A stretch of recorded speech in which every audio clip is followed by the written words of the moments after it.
everyone. There you go. Hey guys, Rosita here. Welcome, welcome, welcome. Philip will be joining us shortly. He is actually getting he is running late from a lesson. And for those that do not know me, my name is Rosita. Oh my goodness. I've owned my own tutoring company for 15 years. I've been in education for 20. I was a vocal and language coach, teaching people how to speak and sing. And just like Phil, I mean, most of us, well, most of our skill set is actually based on online learning, and we are huge nerds for everything edtech related, especially with me learning psychology, and Phil is definitely the techie between us. All right, so until Phil joins us, I'm gonna make sure that he is going to. I don't need to enable him to get into the call. There you go. Today we're going to be actually talking about gamifying your lesson. We're going to be talking about gamification. And oh, there he is. Okay. All right, let me put you up.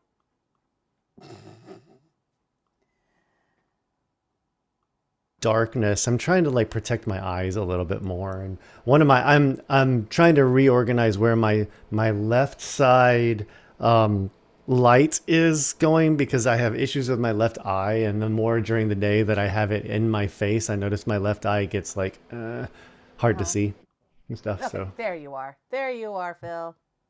yeah, I'm dealing with that. Oh. I need more natural light. Although actually right now it's not so bad, because it's only when the sun is directly in my window that it's like bad. But see, then there's too much light on this side, so I better not do that.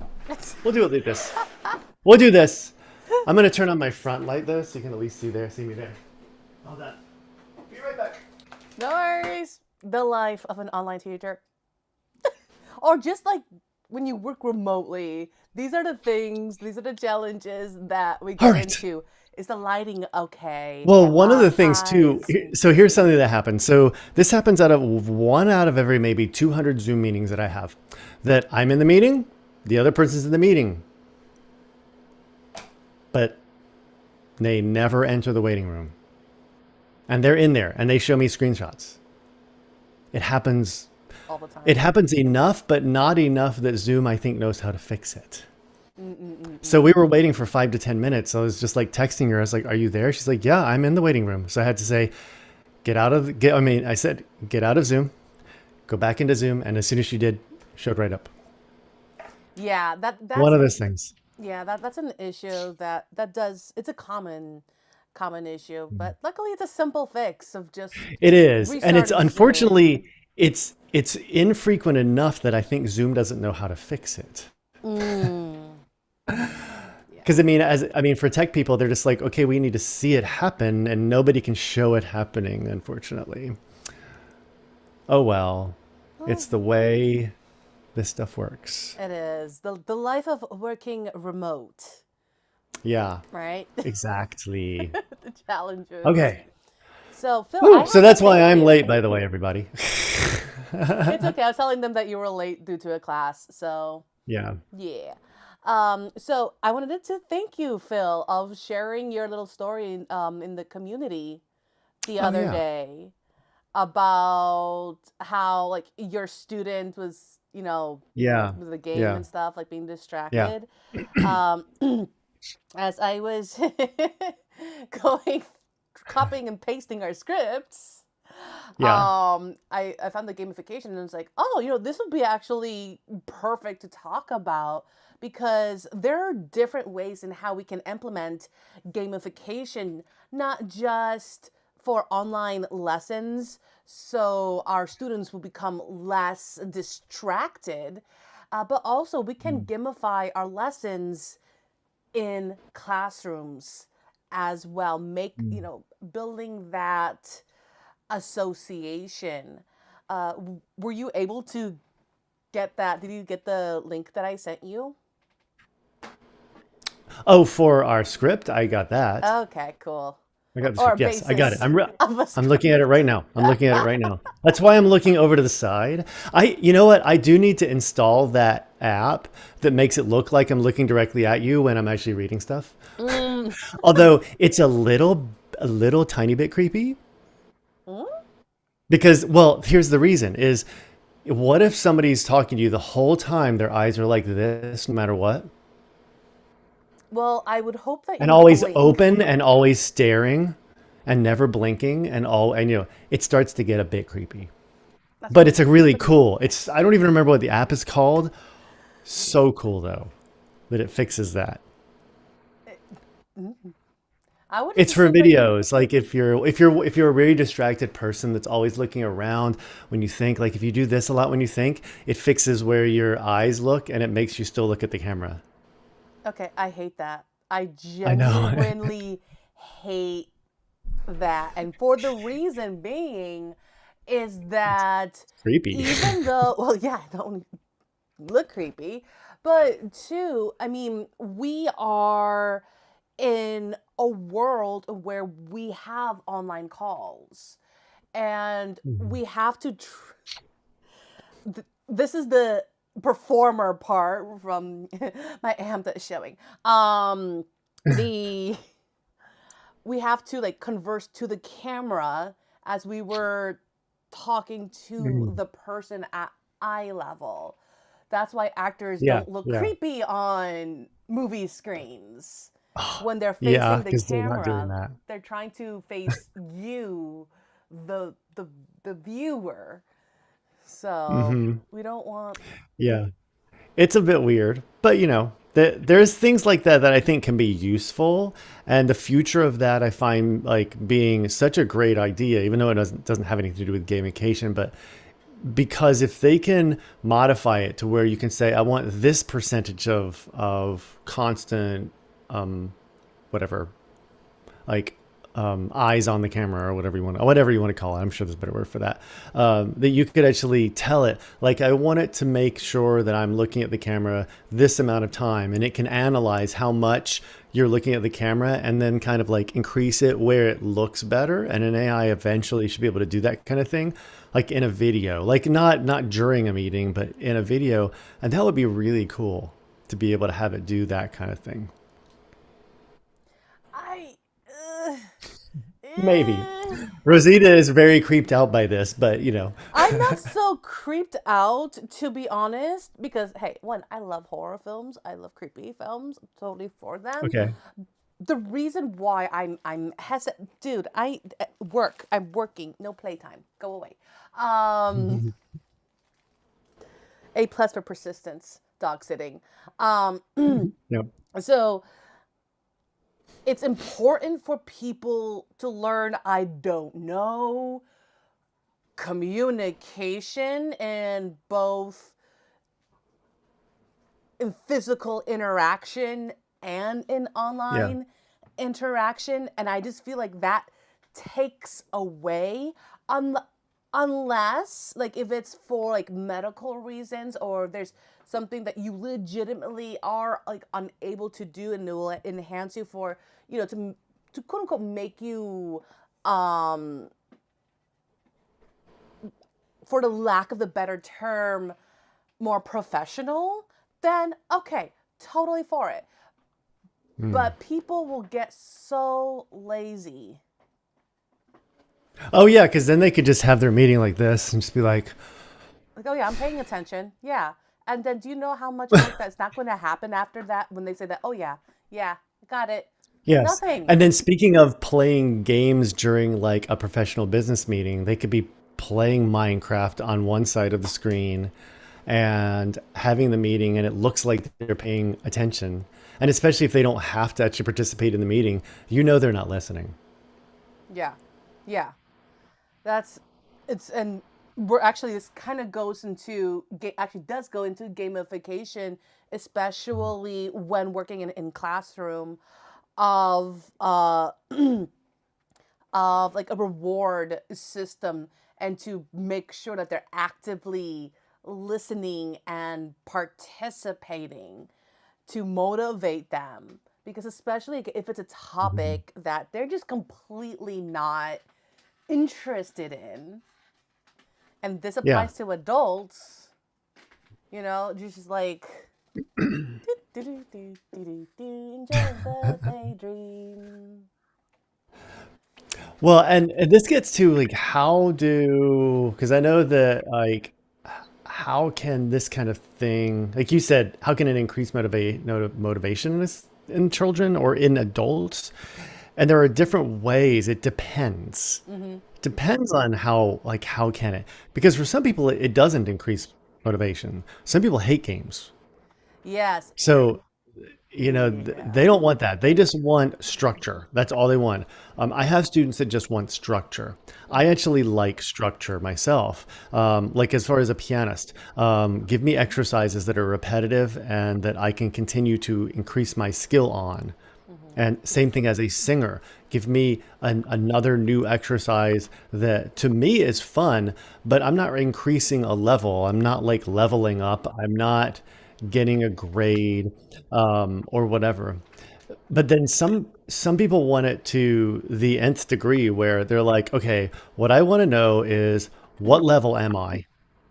Like, what's my dexterity? What's my strength? They want to know like what are my specific skills and how can I make that number get higher?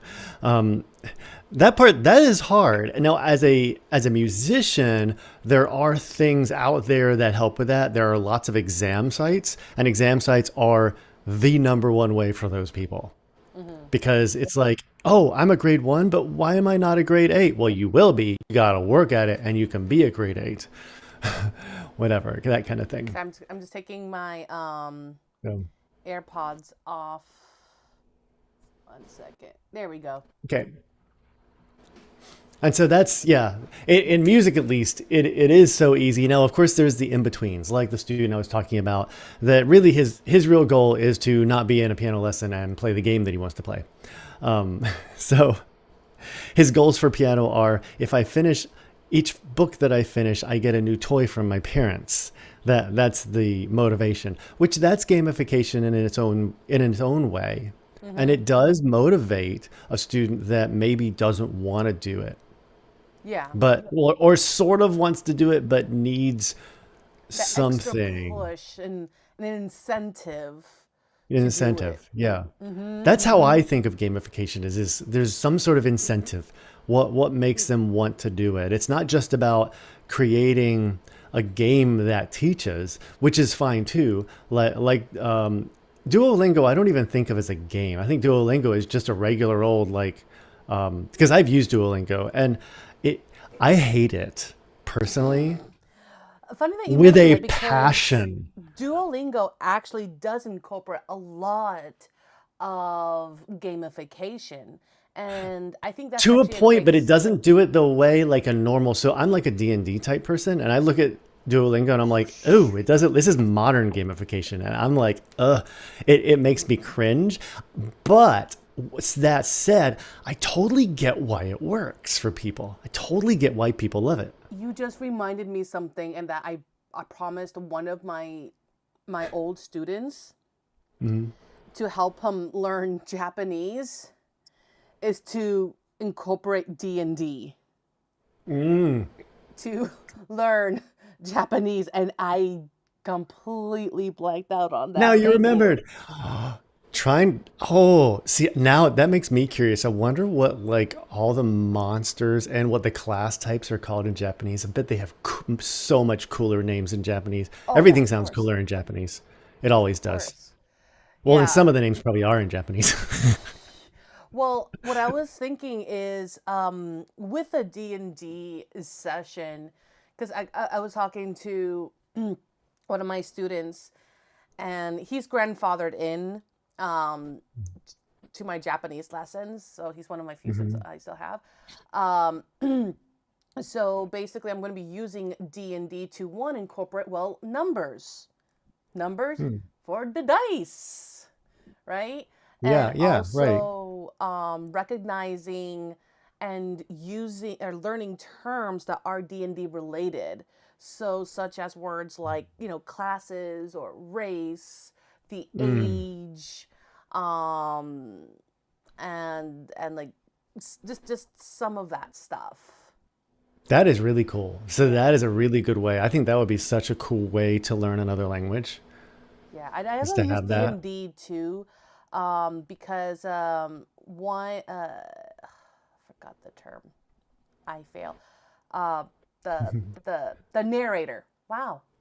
To teach voice acting too was Mm. through D&D, and we went through the different types of monsters that you would see in D&D, and also like different characters. We literally went through 100 voices That's really for cool. that That, particular class for voice acting, yeah. and that was so much fun.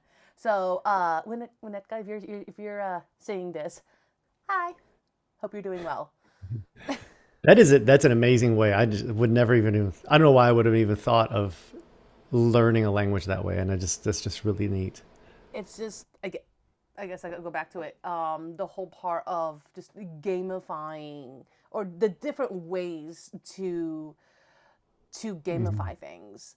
But as Yeah. you were talking about earlier, that just reminds me that like, it was actually a good excuse me, a good segue into what is in fact gamification, because it's not just about, you know, creating games. Hmm. And gamification is really just about taking the elements that we know from games, like a point system, like levels. So you were talking about, Hmm. like the dexterity level, and there's like different quizzes, badges, and different types of rewards. And gamification, yeah, it can include of you creating a game into itself, especially when we are teaching young learners. But gamification, once again, is just utilizing the different elements of games and incorporating those tools into our teaching. Right. And I think that's important. And even just important to think. So for those of you, everyone who might be a music teacher out there saying, but this is so new and we've never done this in the past. So if you're a piano teacher, how many levels are in Bastion? How many levels are in Alfred? How many levels are in Faber? You know that, right? Mm-hmm. That is a way of gamification by saying that there's levels. There's a couple reasons, I guess psychologically, to have these tiny little thin books that you use for kids and thicker books for adults. Mm-hmm. Kids need that more. They need a couple things. They don't want it to look daunting. They don't want level one to go like, oh my God, level one is like 300 pages. We're never going to be finished with this. I might as well quit. But if Yeah. it's 60, but if it looks thin and it's 70 pages, they don't realize it's 70 pages until they get, and they're like, wait, did I just do 70 pages? And hey, I'm in level two and I've got this certificate that says I finished level one. So I did great. I passed a level. Yeah, it's amazing of the cognitive difference, and where it's like you see this thin book for adults, like, that's gonna be easy. And Yeah. April, hello, hi Kim. No, really, you brought me a water bottle. Neat. Hey, they like the sound of water bottles. Yeah, except plastic. We don't want doggies. Hello, well, long time, Annalise. Hi Kim. Hey guys, we're getting love from all over here. Got people from Facebook, we got people on Twitch, we got people from YouTube. Here, I'm going to join in on our Facebook one. So you might hear something for a Long second time, while I get it. Let me Annalise. mute us. April says Mute. hi. There we go. I'm in it. April, I heart you. I miss you. I miss your voice. April, what I consider her as the Disney princess of my students. She has such like that lovely, like sweet quality of her voice. And she's like every time she sings, you're like, ah, it's soothing. She has that gift. Cool. Okay. So yeah, you're all over all of them. I need to log into all of them at once at some point. Once I do a computer upgrade, because I listed like a big laundry list of things that you need for a better computer, and my computer meets one of those needs right now that I'm saying is necessary. So I'm trying not to log into too many things at once at this time. Yeah, especially like after COVID, computer pieces has um, become tremendously more expensive. Are you Mm. teaching in a real school? I am teaching in a real school. And whoa, are you saying that I never taught at a real school before? Yes, I am actually teaching Spanish at a couple schools at my current district here in California. So a couple times a year, not a couple times a year, a, for a couple weeks of a semester per year. There we go. I'm actually going there tomorrow. And Cool. yeah, so wait, where's my thing? I lost my script. I got so excited seeing Okay, well, April let's and see. Annalise Well, and how does increase motivation? I mean, I sort of said my thoughts on that is you have levels like in piano, you have levels of books. This is the one thing I really dislike about teaching voice. And I mean, I love teaching voice, but there aren't, no, I'm going to say, when I say there aren't any methods and everybody goes, but there are, it's like, no, they basically might as well not exist. They all suck. That's my nice way of putting it. I've so used a tell us how few you of them. truly feel, Phil. Well, I've used a few of them once with a student, once with each student, and I go, no, these are so badly written, so badly edited. Every single time, I just refuse to use any of them. And I don't know why. There's so many voice teachers out there voice professors that could create a good one. So unfortunately, in that, there's not that. But for most instruments, there are like for guitar, for violin, for viola, for piano, for trumpet. There are methods, and those methods have levels, and those levels I think are part of the motivation. I think. And I know there are other things that today kids need, like when they're distracted by by an actual game. That's where it becomes very challenging. And I know that we can, you know, part of it I feel like is communication with the parents. I mean, because Mm, that's what I do. Because the child has to know, just like we have to know, that there has to be limits on these video games, because even though we're gamifying, no matter how much we gamify, if they are super into Minecraft and given unlimited time on it, they're going to be doing Minecraft. I mean, I'm sorry. they're going to be I would have, absorbed. Like, yeah, it's going to be like 8-year old their me, intake of their thoughts.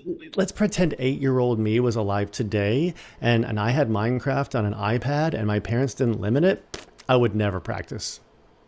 I don't care how much you gamified it. There's absolutely no way I would practice 1 minute a day. It That's, just, and I know that a lot of kids are like that. yeah, Limits help tremendously. yeah. And it's not just um, for parents, for those that are watching this, setting limitations to your kids is not a form of punishment. It's a form Mm-mm. of educating of the concept that there's one, too much of a good thing, and two, if you're indulging, there's going to be negative consequences um, at the end. So, because I know, there are a lot of parents who are afraid of having a system that will restrain their kids' interests and or hobbies. But there's really nothing wrong of showing them the power of limitation. In fact, you are actually helping them and helping them of learning responsibility and time Mhm. management. It's kind of like when I was growing up and I didn't want to eat the vegetables on my plate. I had to eat at least one of them. And if I didn't gag, try to eat another one. You know, it Hmm. wasn't punishment to say, hey, you need to at least try to eat your vegetables.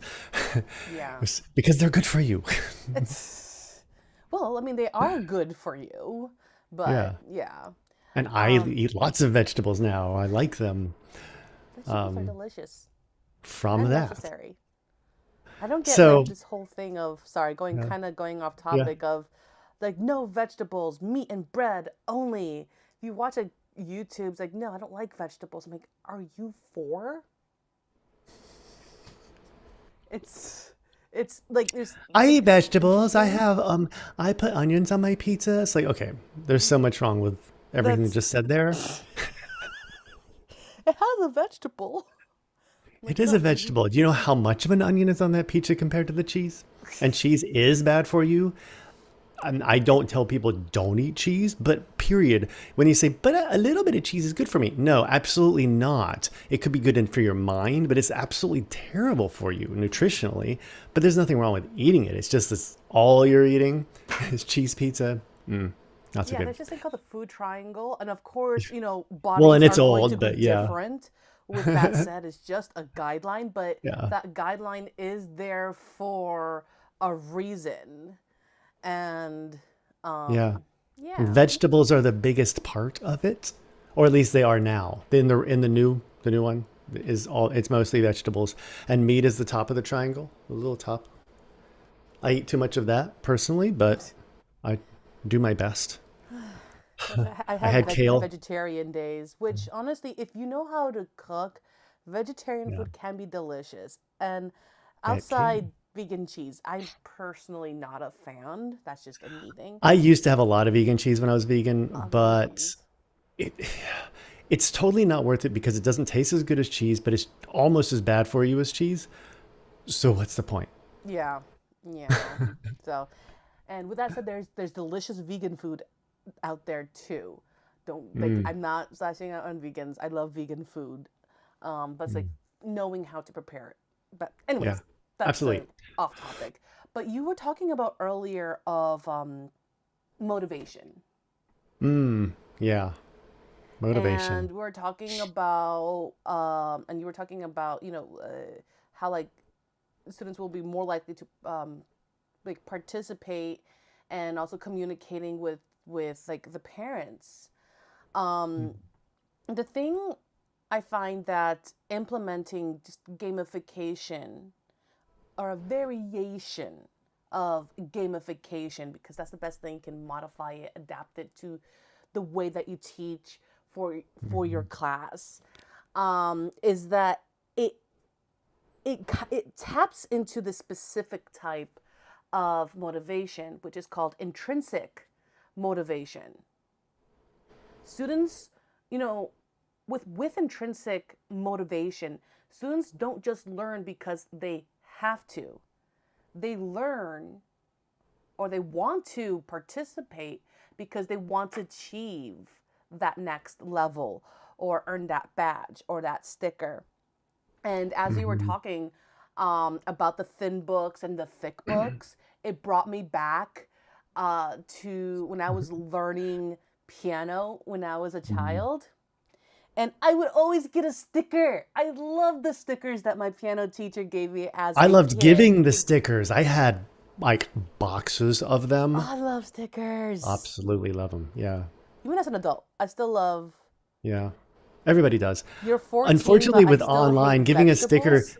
yeah, giving a sticker just doesn't have the same like impact online. Sorry, one of our messages is like, yes, of course. I'm 14, but I still hate vegetables. Just keep trying them. Keep Yeah, trying. You'll find a vegetable you like. yeah, there's so many types of them, and also there's different ways to prepare them as There well. are. A lot of times, what it is people just don't know how to cook vegetables. They don't cook them enough. You go to a restaurant and you order vegetables, and these are like they're like barely shown the heat, and they're like rock hard broccoli, and like I don't want raw broccoli. My stomach doesn't want Or raw they don't broccoli. put salt or pepper. It's so bad for I'm you like, anyway. Yeah. I don't Yeah, eat you raw, cannot but have. There's a reason why you cannot have raw broccoli. It's the fibers and it impacts your digestive system your and body is just stuff. going to hate you Yeah, eating raw broccoli. yeah, pretty It much. needs to be cooked. I like to pressure cook those vegetables because they just turn into mush. Like people that say they hate cauliflower. I used to hate cauliflower I until I love discovered how to pressure cook it and mash it. And then boom, it's like, wow, this is suddenly like actually edible and yummy. I'd It's rather not the not. most nutritious vegetable in the world, but it's better than other things. Yeah, cauliflower, I So, mean, it's one of those vegetables that are just so versatile. You can puree it, mm, you can make rice out of it. So, for those that it's not the same consistency as rice, you will still miss rice. But I mean, oh yeah. depending on how you cook it, I mean, you can make fried cauliflower rice, knowing what to expect, and it's Hmm. actually delicious. I made that not too, I made that recently. You can Um, bread it, bake it, and put buffalo sauce on it, and that's so call good, it a actually. cauliflower wing.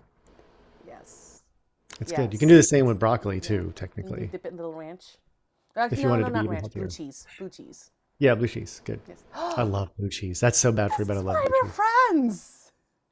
I know, it's awesome. Blue cheese is the most amazing, terrible for you thing ever in the world. Oh, but blue cheese is yeah, it's great. It's it's worth it. Oh You yeah, know the it is. limitations, and then the day you have it, you're like, yum, Hmm. happiness. Okay. So, Yeah. Going back to the topic. so it increases motivation. Hold on one second, just so people that don't like understand this that aren't like musicians and stuff. I'm gonna grab a couple books to explain like the differences in sizes of books and how this works. One second. Okay, sure. I also have books here too. I have hold on. Where are you? Okay, you know what? I'm just gonna get my language books.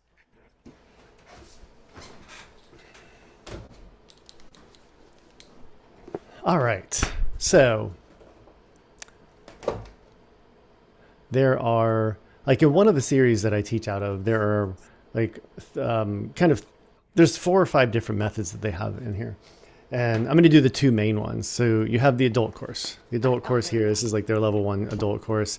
It's something like 190 pages. This is Faber. Alfred is very similar in size. Alfred is very similar in the way it's made. It was just made back in the 80s. So as you see, lots and lots of pages here. This incorporates 3 different levels of the standard series in piano. There is also an accelerated series. I occasionally use it. I'm not a huge fan of it. Some teachers love it though. It's just personal preference, really. Nothing wrong with any of them. Regular book, tiny, level 1. This is about this much of this adult book. It's so one of the reasons, of course, I got the theory book instead of the lesson book, but it doesn't matter. They're all about the same size. And something that's nice about these kind of books, and one is they separate out all of the stuff. So you have a lesson book, a theory book, a performance book, a technique book, whatever. And there's umpteen level different books so that teachers can incorporate more things if a student's having trouble with the level. So it helps them to have more things so they don't feel like, oh my gosh, I'm never going to be able to do these pieces.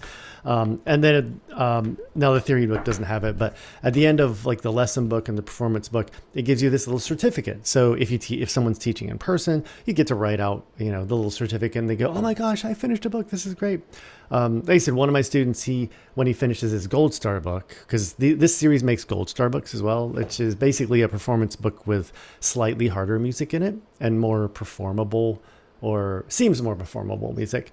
And we always get to toy. I've got more than one student that gets like something when they're done from their parents that they'll say, once you finish a level, we'll get you something, which is another sort of a form of gamification. You win a prize. Think of going to Chuck E. Cheese.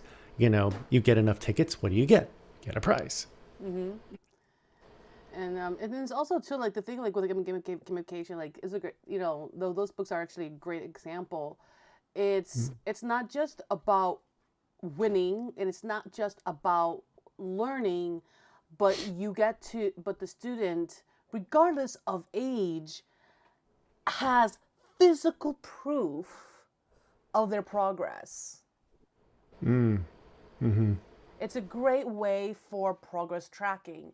And regardless of the skill that one is learning, whether it be an instrument, whether it be the voice, which is an instrument, whether it be Yep. learning a language or learning about business, one of the things that impacts motivation and that also um, that can impact that feeling of overwhelm or frustration and insecurity is not tracking your progress.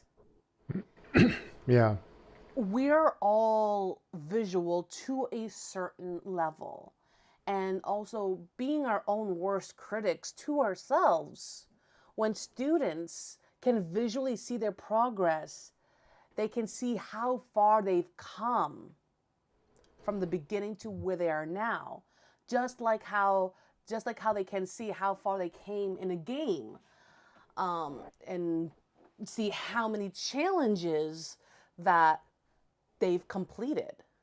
It gives students a sense of accomplishment. So like those piano books having a certification at the end, it's like do do Which do is do. one more thing I can add to that. I totally forgot about this. I got to show one more thing. Real Yeah. quick. Is,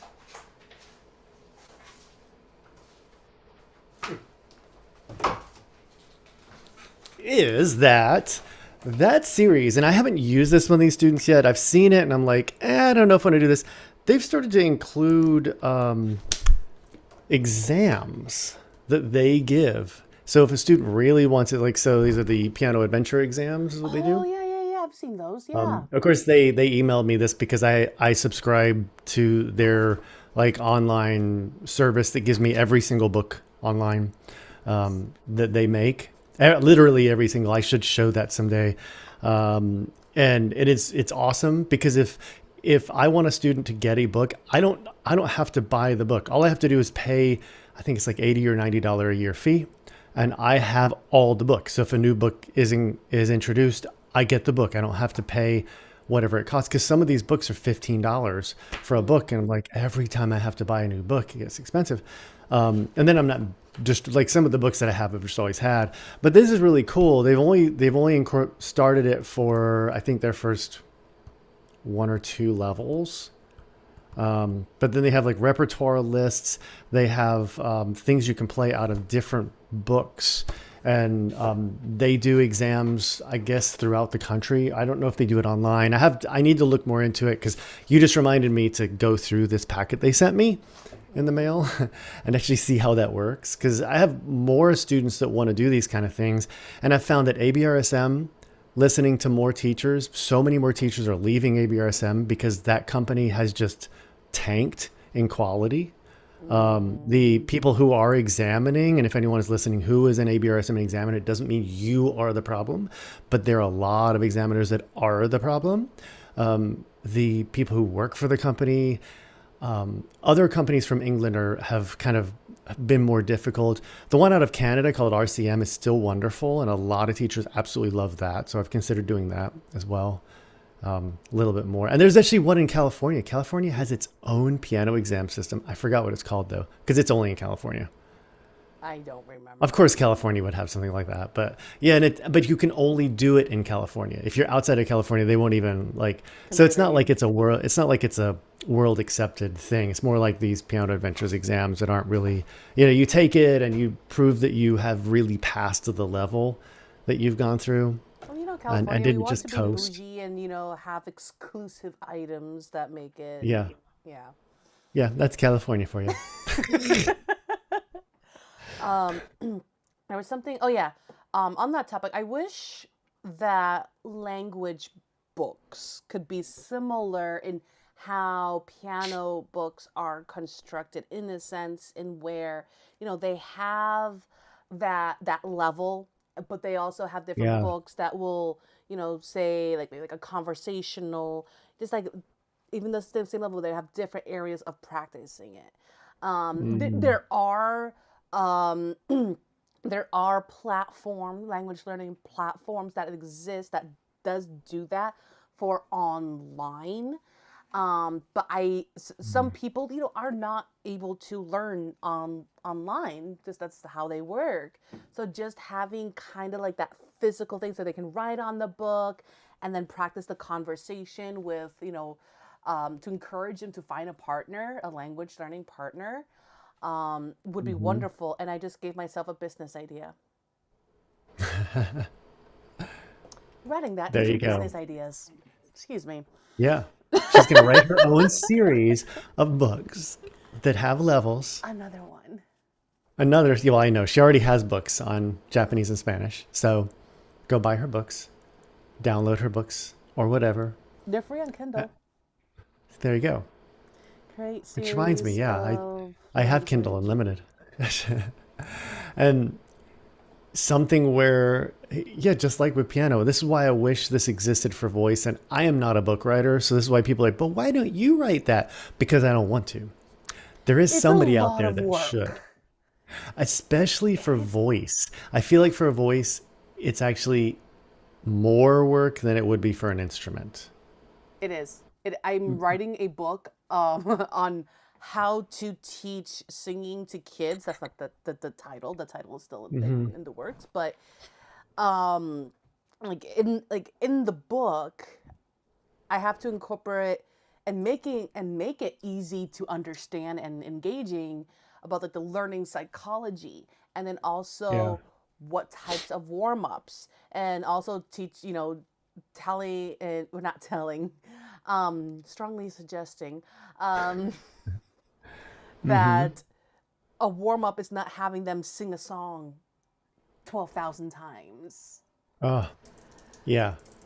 So Well, and even then, what's interesting is reading a book on singing. It's difficult, and even most books will tell you when you reach a certain level, or if you're having X problem or Y problem or Z problem, you really need a person to help you.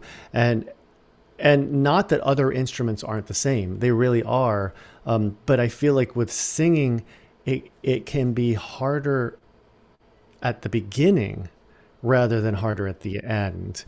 Um, and there are certain things, of course. I mean, I'm a viola player too, so I mean, tuning a viola, that's one of the difficulties, and mhm. that's the only thing similar I can think of is learning how to use the voice correctly. With one of my students, we were going through, and I'm trying to remember. I was trying to look it up to see who wrote this book. It's a book written by someone a very long time ago, but all of the techniques that are talked about in there are valid. The way that the person says to do certain techniques, there's nothing wrong with it. It's just that it's going to work for some people and Yeah. it's not going to work for a lot of people. And so I try to figure out with each student, it's like, what is going to work with this person? Because sometimes I give them a basic, easy technique. Um, like sometimes it's just larynx placement. Mhm. Sometimes it's as simple as that. I had a student years ago that they only took 3 months of lessons because it went from um, teaching him how to control larynx placement, and then all of a sudden he's like, "Oh my god, I've like doubled my range and my voice sounds better." I'm like, "Yeah, of course it does." Yeah, it's It's learning like, how to and like modify, adapt, and being able to identify like, what's up. mhm. Like what is like what are the things that they need to improve on to achieve their goals? To Yeah, generalize it. No, you do not want me as president. No, Taco Tuesdays will be a national paid holiday if that was the case. there's a No, reason I thank you. don't go to the local Mexican restaurant, the closest one here, on Tuesdays. Oh, It's because you can't even get in, and I don't eat tacos, so because I don't eat beef. And the thing is they give you like cheap beef tacos. And they're like, oh, but if you want like fish or chicken or veggie, it's gonna cost like $5, $8 instead of the $1 everything else costs. I'm like, nah, see ya, bye bye.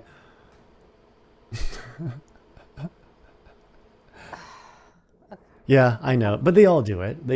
They want to just No, I serve mean, the. well, okay, I can't But here's compare the it to thing. Florida, Think but what I'd like to tell people is think about this. If this beef taco costs only $1, but another meat like fish or chicken, which is like the cheapest meat on the planet, costs more, what are they really serving you in that taco, and do you really want to eat it? mm, mm, mm, mm, mm. Doesn't matter what it tastes like. Do you really want to eat that? On the next subject. Um, okay, so if you don't mind, Phil, I kind of want to just approach, gamification for those that don't teach Mm. music, just briefly. Yeah, yeah, yeah. Absolutely. Do that. Let's do Um, that. so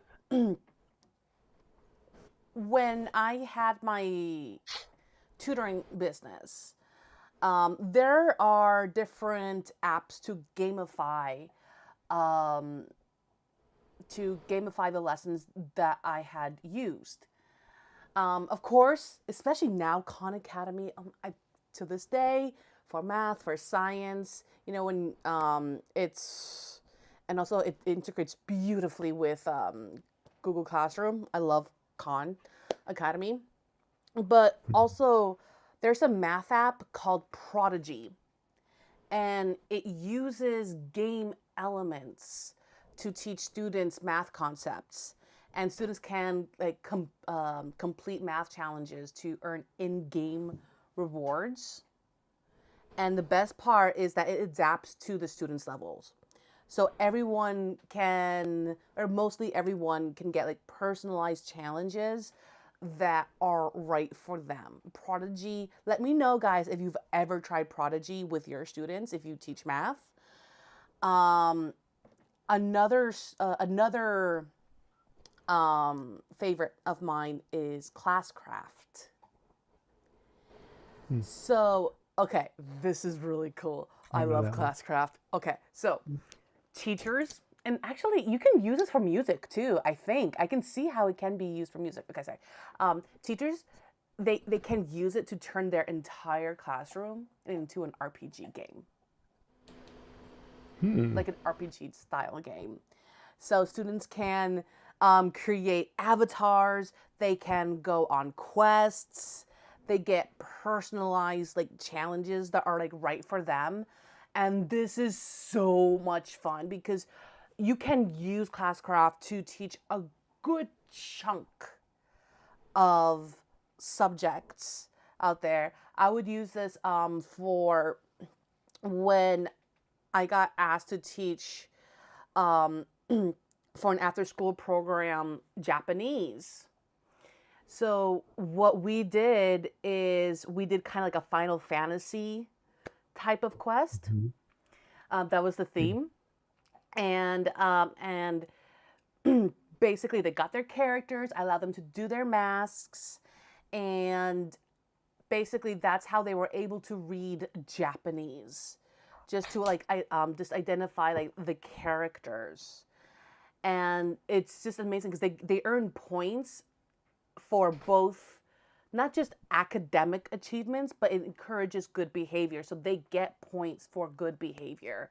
I highly recommend it if you're a school teacher or if you teach like enrichment programs or after school programs. I swear by Classcraft. It's so much fun, and it gets the students to interact with one another. It makes your class super just inclusive. It's great. And then there's Kahoot. Kahoot, I mean, I like it not as much as Classcraft, but I like it because it turns quizzes into also competitive games, and they're just essentially it's a great way to review the material while they play. So Hmm. definitely check out Kahoot. And if you guys have used Kahoot, please let me know. Let us know in the comments below. Or also, if you had Classcraft, let me know. Like, share with us like your experience. And Kahoot was created in Norway. I Really? was just looking them up. Oh, It's a Norwegian platform, it says, that allows users to create learning games or Kahoots. That's funny. That can be accessed through web browser and the Kahoot app. hmm yeah. It's a great way, especially it just Kahoot is just. I think it's like one of the more. It's one of the older tech companies to specifically gamify lessons. Hmm. It's definitely it's one of the older ones. Hmm. So That's yeah. pretty cool. Cool But name, at least, to use the word Kahoot. right. Trying to bring back old words. It's We will see. I'm thinking it's like if I ever open a new busy, what would be a good old word to I mean, do? there's some words that just I'm sorry, I didn't mean never to poke you in the leave. eye. I'm so sorry. I am so sorry, Bubba's. Sorry. And then there's words you think will never last forever, and then they do, for hmm better or worse. Can you not? Sorry. Like my wife and I are starting to get a little tired of spill the tea. Mm-hmm. Starting to get a little tired of hearing that. I'm like, okay, it was cool at first, but now I'm like, not really into it. Mm. But incorporating the word like all throughout my speech that a lot of people do that most of us don't even notice. Like is Just- it's like the word that we use. it is, except when It you has use it no meaning. 24 times in the sentence. You know what I mean. And I proved I was I was telling a student the other day, I was like, there are certain things Gen Xers don't say. We don't use the word fire the way you do. Said, let me prove it. Oh, Wow, the way you played that was fire. And she just laughed. And I was like, see, this is why Gen Xers, words like that, we're not allowed to use them. Because it sounds really weird when we say it. It sounded really weird just in my own ears when I just said that. okay, maybe because I can't imagine that's Maybe it's not an sounding attitude. weird. I don't know. That's fire though. I need to just keep trying it. If I keep trying it, maybe it'll start sounding okay. Just be around people that just uses that language, Hmm. like Maybe slay. that's it. Slay. Slay is okay because Slay is still old enough. Fire is still too new. Slay has been Mm. around a little while. So. So it originally had something to do with dancing, I think, Slay, and then it just changed. I think the original connotation of it, but it could even be older than that. Hmm. I'm not Things sure. are learned. I Things need to are look that up later, but we'll see. more If research for Phil. more research for something, hopefully I'll forget and just won't bother. Won't spend my time on it. So Okay, yes. more. No, just keep going. Oh, okay. I Oh, do want to she's gonna talk tell about Uncle Elon. Uncle Phillip. So I just That's want funny. to quickly just touch on just kind of like the last thing of it is what was I going to say? Challenges that can come with gamification. Of Mm, course, it's when we gamify things, it's not without its pitfalls, to say the least. mm-hmm. So one potential issue when it comes to gamification is that students might become, and you mentioned this earlier, too focused Mm, on, like, say, the prizes or the rewards or the actual competition, and they lose sight of the learning itself. So that's why balance is so important. The game elements when it comes to gamifying your lessons should enhance learning. It shouldn't overshadow it. So, as educators, we need to be careful to ensure that students are engaging with the material and not just chasing the next level and completing the next level or the next challenge to make I can sure. give you an example, like not being Please. mechanical. When we Yes. gamify, we become very mechanical. Think of it like playing a game. You do become mechanical. I mean, you could think that there is an art to playing a game, but it really isn't. It's a game is like a sport, but unfortunately, music and language is more of an art. And so, if you only become mechanical, a great example I can give is some of these exams I was talking about for piano and for other instruments. I've noticed that there are a good number of students and even teachers of these students that are very mechanical musicians. And what that means is the musicality is not there. And Mm. this is not to offend anyone, it's just not there. And because unfortunately, when you're going for creating a grade, musicality is, no matter how much the people that are doing the exams want it to be a part of the grade, it's not a part of the scoring process. Some of it is subjective, but if the person plays it perfectly, plays all the dynamics, and follows all the rules within what's on the page, you have to give them a good score. It doesn't matter if they sounded like a robot to play it, because that's part of the rules. Because otherwise, it becomes a little bit too subjective, and so that mechanical, like with a language, I can imagine with language, you could have someone who just kind of sounds a little bit robotic, a little bit too robotic, speaking the language because all they're trying to do is get to the next level of learning more words or learning, and not actually learning how to sound like a normal person speaking that language. Mm-hmm. That's an excellent, excellent point. Um, That's excellent. so, And then there was one more challenge. Oh yeah, and this actually covers what you were talking about. Not every student is motivated by competition, oh, yeah, no. and this is something that you mentioned. Yeah, and some students might even feel it out, like if might feel left out. That's how is it because they are not winning. Mm, So when you do gamify your lessons, we want to design the system to offer rewards for effort and progress, not just the highest score. hmm So, example, just the other day, um, so this other teacher and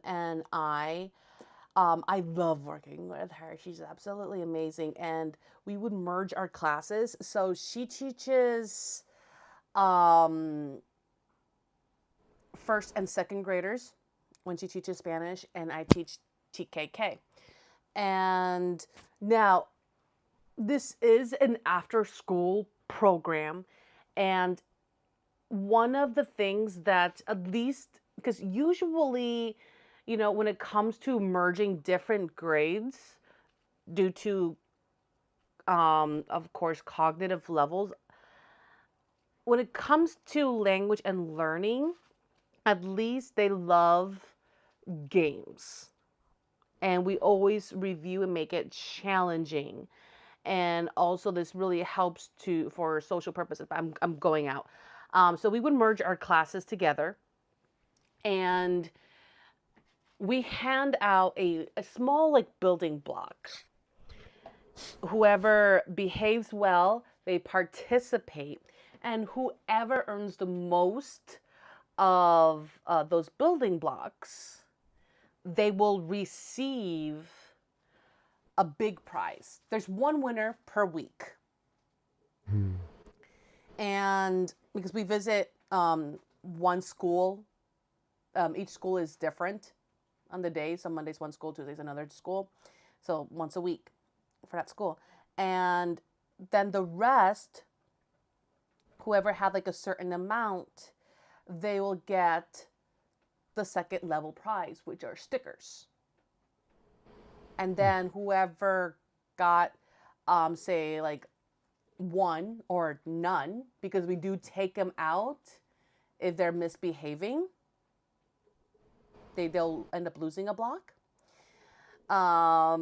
They will get a smaller prize. So the thing is not to discourage our students. We want to make sure that we offer rewards, again, both for efforts and progress, for participation, and all of these things. Because once they feel left out, that's going to impact their motivation and also going to hurt their um, their confidence level, even though they're probably not aware of what confidence is, especially if you're Hmm. dealing with TKK. Um, but it can impact your learner. That's yeah, good point. I like that, and it works with music as well. I mean, I did competitions growing up, and I didn't always win. And the thing is in competitions, you're either first or you're not. Mm, Second is basically like you hear in some terrible people will say, second means you didn't win. And unfortunately, I'm just going to be honest, that is actually true because you go home going, "Hey, I got second." Well, what happens now? Nothing. Next year you can try again. Like because that's the way piano competitions are, is you are either first or you're not. yeah. You can say at least I got second, which I have that personality that I can say that, and I'm glad I do, but not everybody does, and it doesn't always work for everybody. Yeah, So, it's because, again, when we think of first place, we think of perfection, and that's what a lot mm, of us strive for, is that perfection. But especially when it comes to music, music shouldn't be about aiming for perfection. It's about no, not necessarily. No. showing what you have learned and what you are currently able to do. Now, I will say for my last statement, I got to go in like 1 minute. Yeah. Okay. When I was in high school, I was doing a concerto competition, Mm-mm. and I wanted to win. So, my teacher just said, "Okay, you really want to win?" And she's like, I was like, "Yes." And she was like, "Then you have to practice 3 hours every single day for the next 3 months, 7 days a week, not 5 or 6 days a week, 3 hours a day, every single day." I did, and I won because I did that. You have to have that motivation to practice stuff, but you also have to have that mode. You have to have that mindset also, unfortunately, as you get older into high school and beyond, to realize that you might practice that much and you might still lose. Mm. And it's okay because you have still gained something. And Yeah. we have to learn to compete with ourselves instead of everyone else, because I can almost guarantee you somebody is better than you. Somebody is better than you, and that's okay. And somebody is better than them, all in different ways. It kind of goes in a circle. Like you're better than a lot of people in one thing, and they're better than you at something. And it kind of like goes, there's nobody that's perfect at everything they do, whether it be a language or music or whatever. Nobody is perfect at everything at everything they do. It just doesn't happen. Yeah. This is Even right. those people that learn to speak 20 languages, there's something that's difficult for them. We don't Everyone know has strengths what. and everyone has weaknesses. Yeah. And, and it's our weaknesses that make our strengths. Yeah. So, all right, guys. So, just wrap Right. things up because I know Phil has to go. Gamification can be a game changer. Yes. Very Get it? good. I Game. like it. Okay. It works. Pun intended. When done right. Now, it's all about Mhm. enhancing motivation, making learning fun, and creating an environment in where students want to engage with the material. So, thank you guys so Thanks. much for joining us today. Please do not forget to subscribe, like, share.